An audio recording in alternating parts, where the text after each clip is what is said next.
आप सबों को जय मसीह की। आशा है कि मेरी आवाज आप लोगों तक स्पष्ट आ रही होगी। मैं परमेश्वर का धन्यवाद करती हूँ इस समय के लिए और इस मौके के लिए भी कि आप सबों के साथ वचन शेयर करने का, वचन बांटने का मौका प्रभु ने मुझे दिया। साथ ही साथ आप लोगों का भी धन्यवाद कि ये अपॉर्चुनिटी मुझे दी गई है।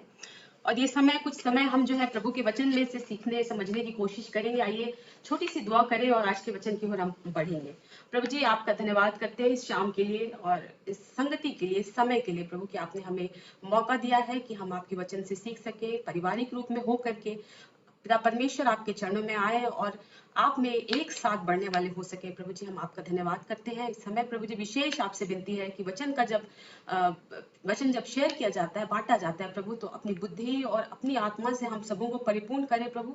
विशेषकर आप मेरी सहायता करें कि मैं ऐसा कुछ ना कहूँ जो आपकी इच्छा के विरुद्ध हो पिता परमेश्वर, परंतु वो सारी बातें जो आप हमारे सामने रखना चाहते हैं, उन्हीं बातों को मैं आपके प्रियों के सामने प्रस्तुत कर सकूं। सब बातों में आपका धन्यवाद करते हुए मांगते हैं दुआ यीशु के नाम से, आमीन।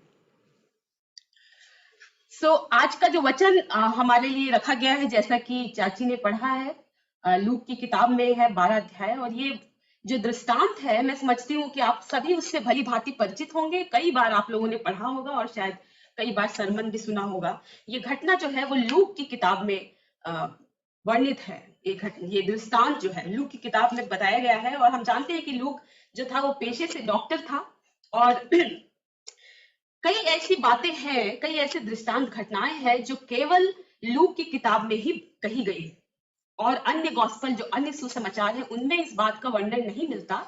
और ये दृष्टांत जो आज अभी हमने पढ़ा, उनमें से एक है जो केवल लूक में ही पाया जाता है। और लूक जो है, सारे जितने भी न्यू टेस्टामेंट, नए नियम के जो लेखक हुए हैं, ये अकेला ऐसा व्यक्ति है जो नॉन जूइश था, जो यहूदी नहीं था, जेंटाइल था। तो इसने अपनी किताब को, अपना जो गॉस्पेल है, सुसमाचार है, उसको बड़ा ही एक अपने पर्सपेक्टिव से लिखा है, एक डॉक्टर के पर्सपेक्टिव से लिखा है। और हम देखते हैं कि बहुत सारी चीजें, जैसे मैंने कहा कि लूक में आपको मिलेंगी जो दूसरी जगहों पे नहीं है। इसने प्रभु यीशु मसीह को इजराइल के साथ साथ समस्त पृथ्वी के उद्धारकर्ता के रूप में प्रस्तुत किया है। गॉस्पेल ऑफ लूक को पुअर्स गॉस्पेल भी बोलते हैं, गॉस्पेल ऑफ पुअर्स, क्योंकि इसमें बहुत सारे ऐसी घटनाएं हैं जहां पर महिलाओं का और पुअर लोगों का जिक्र है। खैर, हम बहुत ज्यादा इसकी इंट्रोडक्शन पे आज बात नहीं करेंगे। मेरा जो फोकस रहेगा वो चैप्टर 12 पे रहेगा, जिसमें हमने अभी अभी पढ़ा। हम देखते हैं कि इस अध्याय की शुरुआत, चैप्टर 12 अध्याय 12, इसकी शुरुआत जो है वो, उसमें हम पढ़ते हैं कि बहुत सारे लोग जो है, हजारों की भीड़ प्रभु यीशु मसीह को सुनने के लिए उपस्थित हो रही है। अब तक प्रभु यीशु मसीह काफी कहना चाहिए फेमस हो गए हैं, बहुत लोग उनको जानते हैं, प्रख्यात हो गए हैं अपने वचन के बोलने के द्वारा, या जो चमत्कार वो कर रहे हैं उनको लोग जानने लगे हैं। और उनको सुनने के लिए भीड़ की भीड़ हजारों में इकट्ठा होती आ रही है। 11वां अध्याय इस बात का जिक्र करता है कि इस पूरे कॉन्टेक्स्ट में, जो इमीडिएट कॉन्टेक्स्ट आप देखेंगे कि प्रभु यीशु मसीह जो है वो बहुत सारी आत्मिक बातों की चर्चा कर रहे हैं। हम इसके पहले के जो अध्याय है 11 चैप्टर, उसमें आप देखेंगे शरीर का दिया, उसकी बात की गई है, स्वर्गीय चिन्ह की मांग की गई है और बहुत सारी बातें जो है वो बताई गई हैं। और ये चैप्टर जब शुरू होता है, जहां से अभी हमने पढ़ा, उसमें हम देखते हैं कि एक धनवान मूर्ख का दृष्टांत उसमें बताया गया है। जब प्रभु यीशु मसीह जो है आत्मिक बातें कर रहे हैं, आत्मिक बातों के बारे में हम बताते हैं, तो 13वें पद पे हम एक व्यक्ति की बात सुनते हैं जो भीड़ में से प्रभु यीशु मसीह को कहता है, हे गुरु, मेरे भाई से कह कि मेरे पिता की संपत्ति मुझसे बांट ले।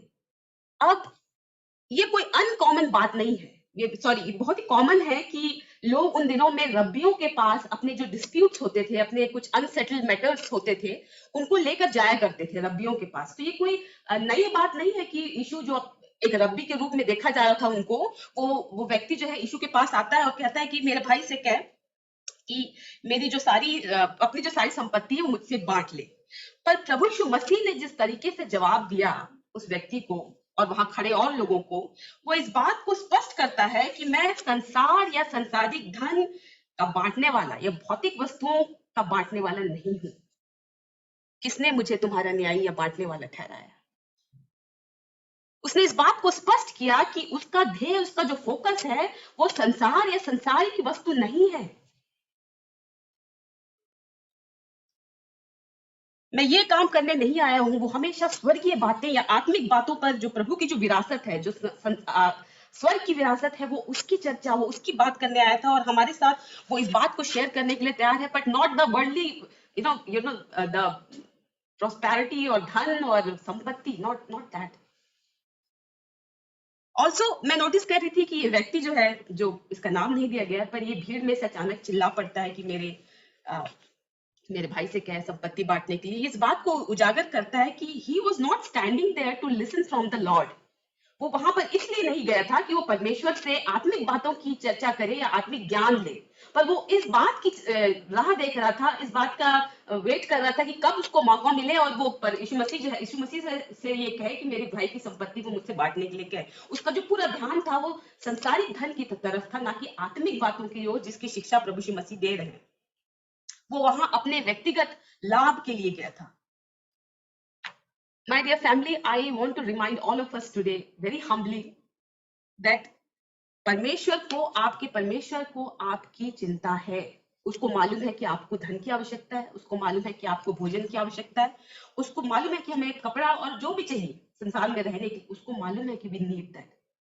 आपके प्रभु को आपकी सुध है, परंतु प्रभु के पास आने का प्राथमिक उद्देश्य कभी भी संसारिक लाभ नहीं होना चाहिए, कभी भी। और हम यहाँ पे देखते हैं कि जब वो प्रभु के पास जाता है तो उसका ध्यान, उसका जो फोकस है is not about his soul और स्पिरिट, बट वर्ल्ड और धन, संसार का धन, संसारिक बातें।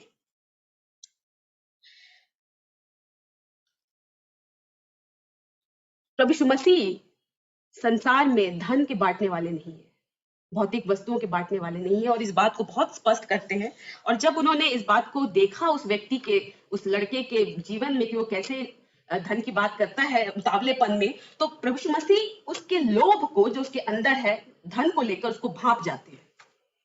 तुरंत समझ जाते हैं कि ये लोभ के, because of the greed that he has, he is speaking out of that.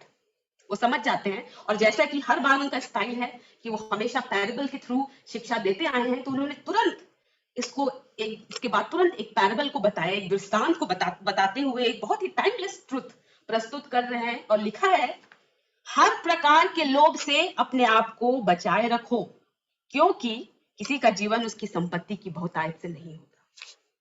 This is the timeless truth he is presenting before us. इतने हजारों साल पहले कह दिया, और वो भाप गए कि ये लालच के वशीभूत होकर के इस बात को कहता है, और वहां पे खड़े लोगों को शिक्षा देते हुए कहते हैं किसी का जीवन उसके धन की बहुतायत से नहीं होता। और आगे फिर वो दृष्टांत कहते हैं एक व्यक्ति के बारे में, जिसके बारे में जो टाइटल दिया गया है, आपकी बाइबल में शायद अंग्रेजी में होगा तो रिच फूल लिखा होगा, हिंदी में होगा तो एक धनी मनुष्य का दृष्टांत। संसारिक दृष्टिकोण से यदि आप और मैं देखें तो क्या एक व्यक्ति अगर अपने खेत में काम करता है, अब मेहनत करता है और उसके खेत में बहुत अच्छी फसल होती है और अधिक उसका धान खलिहान होता है, और वो अपने आप से कहता है कि मैं इसको स्टोर करना चाहता हूँ, मैं अपनी बखारियों को बड़ा करना चाहता हूँ, मैं उसमें रखना चाहता हूँ, तो वो अपने भविष्य को सिक्योर करने की कोशिश कर रहा है। What's wrong in that? अगर आप संसार की दृष्टि से देखें तो इसमें कोई बुराई नहीं दिखती, क्योंकि संसार में तो यही होता है कि लोग अपने लिए धन कमाते हैं, अपने भविष्य को सिक्योर करते हैं। There's nothing wrong in that.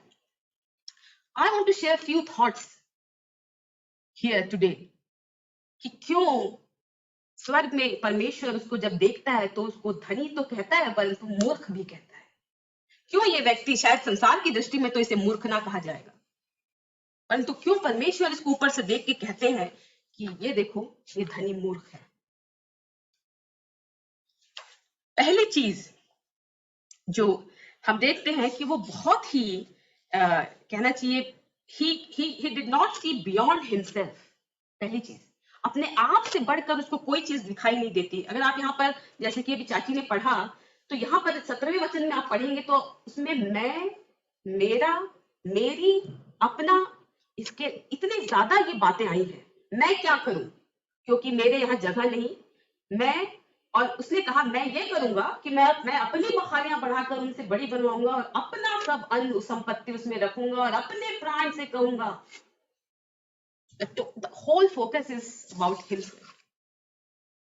उसका सारा जो ध्यान है, कितनी बार हम देखते हैं कि उसने सिर्फ अपना मैं, मेरा, मी, आई। फ्रेंड्स, मसीही जीवन में आई के लिए कोई जगह नहीं होती। हमें परमेश्वर ने हमें, अगर आप भजन संहिता उसका 24 और 50 में पढ़ेंगे तो वचन कहता है पृथ्वी और जो कुछ उसमें है वो यहोवा का है। ये जगत और उसमें निवास करने वाले जो कुछ है वो यहोवा ही का है। वन के सारे जीव जंतु, पहाड़ों के जानवर, हमारे खेत, हमारे खलिहान, हमारे घर, हमारी कार, हमारा बैंक बैलेंस, हमारे सारे टैलेंट्स, जो कुछ है वो यहोवा का है, वो परमेश्वर का है। यहां पर हम देखते हैं कि उसके जीवन में उसके अलावा उसे कोई दिखाई नहीं देता। वचन कहता है कि अपनी भूमि की पहली उपज देकर यहोवा की प्रतिष्ठा करना। पहली उपज तो दूर की बात है, इस व्यक्ति के मुंह से धन्यवाद के 2 बोल भी हमें नहीं सुनाई देते। उसने ये भी नहीं सोचा कि मैं परमेश्वर का धन्यवाद करूं, परमेश्वर को थैंक यू बोल दूं कि इतनी अच्छी फसल मेरी हुई है। वो इस बात से अनजान है कि उसके पास जो कुछ है वो असल में परमेश्वर ही का है। उसे ये लगा शायद कि इसका जो सारा क्रेडिट है, ये जो अच्छी फसल हुई है, सारा जो क्रेडिट है, इट गोज टू मी, वो मुझे जाता है, मैंने मेहनत की है, मैंने अपने दम पे सब कमाया है। यदि मैं अच्छा गाती हूँ तो अपने दम पे गाती हूँ, यदि मैं अच्छा कमाया हूं तो मैं अपने दम पे कमाया हूं, मैंने यदि अच्छी 3 मंजिला बिल्डिंग खड़ी की तो अपने दम पे की है। We are not supposed to forget that everything belongs to the Lord. और जब हम इस बात को ध्यान रखते हैं कि जो कुछ हमारे पास है वो यहोवा की ओर से दिया गया। यूहन्ना बपतिस्मा देने वाला भी अपने वचन में कहता है, यूहन्ना, मैं एग्जैक्ट पद याद नहीं कर पा रही हूँ, पर यूहन्ना की किस पुस्तक में है ये, वो कहता है कि ऐसा कुछ नहीं जो हमें स्वर्ग से ना दिया गया। कुछ भी ऐसा आपके और मेरे पास नहीं है जो हमें स्वर्ग से नहीं दिया गया हो। Everything we have is given by the Lord. और हम लोग किसी बात की जो घमंड है या किसी बात के लिए अपना सीना चौड़ा नहीं कर सकते और ये कह सकते कि सी आई हैव डन इट। जो कुछ आपके पास है, चाहे आप टैलेंट की बात करें, चाहे आप धन और प्रॉपर्टी की बात करें, नाम की बात करें, ये सब कुछ प्रभु ने हमें दिया है। अपने मन में ये कहने के बजाय कि हे मेरे मन, बहुत चैन कर, खा पी, तेरे पास बहुत है खाने के लिए, ये कहने के बजाय उसने प्रभु के लिए कहा होता है, मेरे मन यहोवा को धन्य कह और जो कुछ मुझ में है उसके पवित्र नाम को धन्य कह और उसके किसी उपकार को ना भूलना। पर वो अपने मन से कहता है, चैन कर, खा P. He could not see beyond himself. वो सिर्फ अपने बारे में सोचता है। He was full of pride. और अब प्रोवर्ब्स की नीति वचन की किताब में पढ़ेंगे, जो लिस्ट दी गई है, यहोवा जिनसे घृणा करता है, उस लिस्ट में पहला नाम घमंड का आता है। घमंड से चढ़ी हुई आंखों से प्रभु को नफरत है, घृणा। He doesn't like us showing the pride. The Lord hates ungratefulness. यहां पर उसने ना परमेश्वर का धन्यवाद किया, ना प्रभु को अपनी पहली उपज देकर उसकी प्रतिष्ठा की, ना कोई क्रेडिट दिया। इसका सारा जो ध्यान था वो इसी बात पे था कि जो कुछ भला मेरे साथ हुआ है वो मेरे ही कारण हुआ है। And this was not liked by the lord. Ungratefulness is something he hates. दूसरी चीज जो मैं आपको बताना चाहती हूँ वो ये कि बहुत ही भौतिक व्यक्ति, भौतिक मटेरियलिस्टिक जिसको हम कहते हैं, यहाँ पर इतनी बढ़ती को देखकर वो सोच रहा है कि मैं इस बढ़ती से, इस धन से, अब जो मेरे पास और दौलत आने वाली है, इससे मैं और सुख अटेंड करूंगा, अर्जित करूंगा, बहुत आनंद करूंगा। My life is secure, I am fine, I can retire now. मैंने बहुत जमा कर लिया है, अब मैं आराम से रिटायर हो सकता हूँ। मनी कैन नेवर सेटिस्फाई अस। और अगर धन के पास इतनी क्षमता और इतनी शक्ति होती कि हमारे अंदर के हमको आंतरिक सुख और चैन और शांति दे सके, तो क्यों कितने ऐसे हैं जो अपने जीवन को समाप्त करते हैं, और आप जानते हैं कि उनमें से कितने धनवान भी होते हैं। उनके पास ना धन की कमी होती है, ना नाम की कमी होती है, उनके पास सब कुछ होता है, but they still want to end their life. Suicide कर लेते हैं, अपने जीवन खत्म कर लेते हैं। क्यों? आपके पास तो बहुत धन था, क्या धन से आपने चैन और सुख नहीं खरीदा? सच्चाई ये है कि धन से आप और मैं चैन नहीं खरीद सकते, आप और मैं शांति नहीं खरीद सकते। मुझे और आपको अपनी भौतिकता से, मटेरियलिस्टिक होने से ऊपर उठ के सोचना होगा। As a Christian, as a believer, आपको ऊपर उठ के सोचना होगा। Money can never satisfy. परमेश्वर कहता है शरीर पे मन मत लगाइए, आत्मा पे मन लगाइए। और इस व्यक्ति के जीवन में आत्मा या अपने आत्मिक जीवन की कोई चिंता आपको यदि नजर आती है तो मुझे बताइए, यदि मैंने गलत पढ़ा है तो। ये सिर्फ अपने शरीर की चिंता करता है, अपने शरीर से कहता है, अपने मन से, अपने प्राण से कहता है, उसको आनंद की चिंता है। he is happy that his life is secure, his future is secure. And what about the day you are going to die? Yes, you're secure probably, but what about when you're going to die? And that is the second reason why the Lord calls him fool. He was a very materialistic person. He didn't even think of thanking the Lord. अपनी भूमि की उपज देना तो दूर की बात है, धन्यवाद तक प्रभु को उसने नहीं दिया। जो कुछ उसके पास था उसका सारा क्रेडिट उसने अपने आप को दिया। और ये सारी बातें, जो दो बातें मैंने कही, आगे हम दो चीजें और देखेंगे। इसके कारण से परमेश्वर जो उसको कहता है कि तुम मूर्ख हो। तीसरी चीज, इतना जब आपने आपका खेत इतना बड़ा है, बहुत अच्छी बात है, बहुत धन हुआ, बहुत खलिहान बढ़ गया, बहुत अच्छी बात है, पर क्या ये सब कुछ आपने अकेले किया? क्या आपके संग कोई आपके सहायक, सेवक, दास दासियां नहीं होंगे? इसमें कोई शक है या किसी को कि उसके बहुत से दास दासियां होंगे जिन्होंने उसकी हेल्प की होगी, जिन्होंने उसके साथ मेहनत की होगी, उसके खेत में उसके हल जोते होंगे, उसका सामान उठाया होगा और जो कुछ है उसकी सहायता की होगी। तो क्या आपने इतना भी नहीं सोचा कि यदि मेरे धन की बढ़ोतरी हुई है, यदि मेरे खलिहान की बढ़ोतरी हुई है, तो मैं कुछ उनसे शेयर करूं? उन लोगों ने भी मेहनत की होगी, पर उसने कुछ भी ऐसा नहीं कहा कि I will share from my profit, मैं कुछ अपने प्रॉफिट में से उनको शेयर दूंगा। मैं जोर देके इस बात को आपसे कहना चाहती हूँ, when we are blessed, listen to me carefully, when we are blessed by the Lord, we are expected to help those who are less fortunate. दूसरा कुरिन्थियों उसका 9 और 11 को मैं पढ़ूंगी, ध्यान से आप लोग सुनिएगा। तुम हर बात में सब प्रकार की उदारता के लिए, तुम हर बात में सब प्रकार की उदारता के लिए जो हमारे द्वारा परमेश्वर का धन्यवाद करवाती है, धनवान किए गए हो। आप इसलिए धनवान किए गए हो कि उदारता दिखाओ।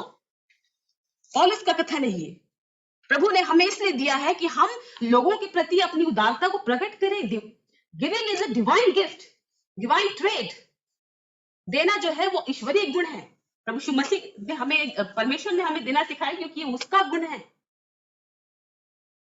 परमेश्वर हमें सिर्फ इसलिए नहीं बढ़ाता मेरे प्रियो कि हम वो सारा जो है, जो अच्छी अच्छी चीजें हमारे पास है, उसको हम अपने ऊपर ही खर्च कर लें। देने वाला हृदय हमारा होना ही चाहिए, चाहे कुछ भी हो जाए। वो चाहता है कि हम जो है सिर्फ अपनी चिंता ना करते हुए दूसरों की भी हित की चिंता करें, उनके बारे में भी सोचें।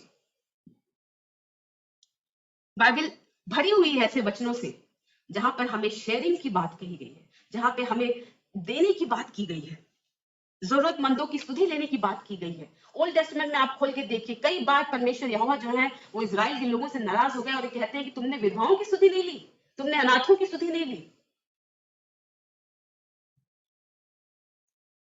When we are blessed, आपके पास यदि हो, भर देने के लिए कुछ हो तो अपनी मुट्ठी बंद ना करें। किसी को देने के लिए कुछ हो तो उससे ये ना कहे कि कल आना। Giving is a divine gift, and as a believer, as a follower of Christ, we must have it. हमें अपने अंदर देने वाला मन रखना ही होगा। परमेश्वर ने कोई भली वस्तु हमसे रखनी छोड़ी है, कोई भली वस्तु, और यहां तक कि उसने अपने पुत्र को भी हमें दे दिया है। और इसलिए उसकी उदारता को देखकर हम भी उदार बने। वचन कहता है लेने से देना उत्तम है। मैं ये दुआ करती हूँ परमेश्वर से कि हमारा घराना और हमारे घराने के हाथ लेने वाले ना होकर देने वाले हो। प्रभु हमको ऐसा बनाए, हमें दे कि हम दे। हमारे हाथों को प्रभु इतना सशक्त करे कि हम वो हाथ जो है वो देने वाले हाथ बने। देने से, लेने से देना ही उत्तम है।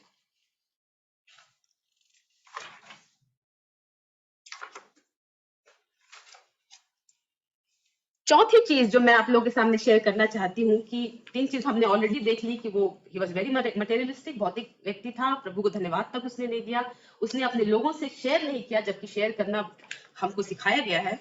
और चौथी चीज जो है, अंतिम बात जो मैं आपसे बोलना चाहती हूँ, कि वो इसलिए मूर्ख की कैटेगरी में आता है, इसलिए प्रभु की दृष्टि में वो मूर्ख है, क्योंकि उसके प्लान जो है, उसकी योजनाओं में परमेश्वर का कोई स्थान नहीं है, कोई स्थान नहीं है। वो अपने लिए भारी योजनाएं बना रहा है कि मैं ऐसा कर लूंगा, मैं अपने गोदाम को बढ़ा लूंगा, मैं बड़ा स्टोर रूम बनाऊंगा, मैं ऐसा करूंगा, मैं सारे सारे प्लान्स हैं, but there is no, God is nowhere. वचन कहता है कि सारी योजनाओं को मुझ पे डाल, तो मैं तेरे लिए सीधा मार्ग निकालूंगा। सारी योजनाओं को मुझ पे डाल। Where is God here? Where is God in his plans? मैं ये कर लूंगा, यस आप ये कर लेंगे, आप बड़ी बखारियां बना लेंगे, बट आप मरेंगे भी, you are going to die. Then what? Yakub 4 जो है उसमें 13 और 16 मैं पढ़ूंगी, ध्यान से आप सुनिएगा। याकूब कहता है, तुम जो ये कहते हो आज या कल हम किसी और नगर में जाकर वहां 1 वर्ष बिताएंगे और व्यापार करके लाभ कमाएंगे, अच्छा, और ये नहीं जानते कि कल क्या होगा। सुन तो लो, तुम्हारा जीवन है ही क्या? तुम तो भाप के समान हो जो थोड़ी देर दिखाई देती है और फिर लोप हो जाती है। इसके विपरीत तुम्हें यह कहना चाहिए, यदि प्रभु चाहे तो हम जीवित रहेंगे और यह या वो काम भी करेंगे। This is the attitude that you and I have to have in us. हमें क्या मालूम कि कल क्या होने वाला है, हम अपनी योजनाएं बनाएं जरूर, परंतु हम नम्रता से ये कहें, यदि प्रभु चाहे, हाँ मेरे ये प्लानिंग्स हैं, हाँ मेरी ये योजना है, पर यदि प्रभु चाहे तो ये पूरी हो या मैं ऐसा कर पाऊं। पर यहाँ पर हम देखते हैं कि इस व्यक्ति के जीवन में परमेश्वर का कोई स्थान नहीं है। उसने परमेश्वर पर ना अपनी योजनाओं को डाला, ना उससे पूछना चाहा, परंतु अपनी समझ का सहारा लेते हुए उसने सारी प्लानिंग्स कर ली, सारी योजना बना ली है। Friends, we are not wise like the Lord. परमेश्वर की बुद्धि अगम है, परमेश्वर की बुद्धि उच्च है, और ये अच्छा होगा यदि हम अपनी योजनाओं को प्रभु के सामने रखें। ये अच्छा होगा कि हम उसकी काउंसिल लें, ये अच्छा होगा कि हम उससे सलाह मशवरा करें और प्रभु के सामने अपनी बातों को रखें। It is good, it is going to help you. हम लोग इतने बुद्धिमान नहीं, इनफैक्ट हम लोग मूर्ख हैं। अपनी समझ का सहारा यदि हम ले तो हम मूर्ख हैं। प्रभु पे भरोसा रखना अच्छा होगा, वो आपके लिए सीधा मार्ग निकालेगा। और हम देखते हैं कि he is nowhere no thinking और टॉकिंग और telling his plans to the Lord. वो अपने आप को इतना बुद्धिमान समझ रहा है कि उसको प्रभु की बुद्धि पर या परमेश्वर की समझ पर कोई ये नहीं है कि मैं उनसे पूछ लूं। मैं अंत में सच में ये बस कहना चाहती हूँ आपको कि हम इस संसार में, देखिए अभी जो समय चल रहा है, किसका क्या कल होना है हमको नहीं मालूम। धन हमारे प्राणों की रक्षा नहीं कर सकता। हम लोग अपने जीवन के लिए प्रभु पर आश्रित हैं। We don't know what is going to happen tomorrow. We have to think beyond this world and beyond our flesh. इस शरीर और इस संसार से ऊपर उठ के हमें सोचना होगा। हम जानते हैं कि एक दिन सभी को जाना है, सभी को यहाँ से निकलना है। हमको इससे उठकर सोचना होगा, और यही एक कारण है इस व्यक्ति को मूर्ख कहने का। ये 4 बातें मैंने शेयर करने की कोशिश की है। वो ये कि भौतिक था, परमेश्वर को धन्यवाद नहीं दिया, शेयर नहीं किया, और उसके प्लान्स में कहीं परमेश्वर का कोई स्थान नहीं है। और इसीलिए जब प्रभु उसके बारे में बात करते हैं तो कहते हैं कि आज ही रात तेरे प्राण ले लिए जाएंगे, तो क्या होगा? आज ये मर जाएगा, this man is going to die today, और इतना धन जो इसने इकट्ठा किया है वो कोई और खाएगा, और इसके प्लान्स कुछ काम नहीं आने वाले। ही विल हैव नो से in the plans. Somebody else will decide कि अब इसका क्या करना है, इस धन का क्या करना है, कोई और डिसाइड करेगा, because this man is going to die tonight. आज ही रात इसके प्राण ले लिए जाने वाले हैं। और लिखा है अंतिम वचन, ऐसा ही वो मनुष्य है जो अपने लिए धन बटोरता है पर परमेश्वर की दृष्टि में धनी नहीं है। What matters ultimately? What the world think of you or what the Lord think of you? परमेश्वर आपके बारे में क्या सोचता है? क्या ये ज्यादा इंपॉर्टेंट है कि संसार आपके बारे में क्या सोचता है? संसार हमें धनी और बड़े पद और नाम वाले सोचे तो ठीक है, बट यदि परमेश्वर ऊपर से देखकर हमें कहे कि ये मूर्ख है, तो क्या बड़ाई है? क्या इसमें क्या बहुत अच्छी बात हो जाएगी? भला तो ये होगा कि संसार हमें जो सोचे सो सोचे, पर हम परमेश्वर की दृष्टि में धनी हो, परमेश्वर की दृष्टि में हम धनी कहलाए।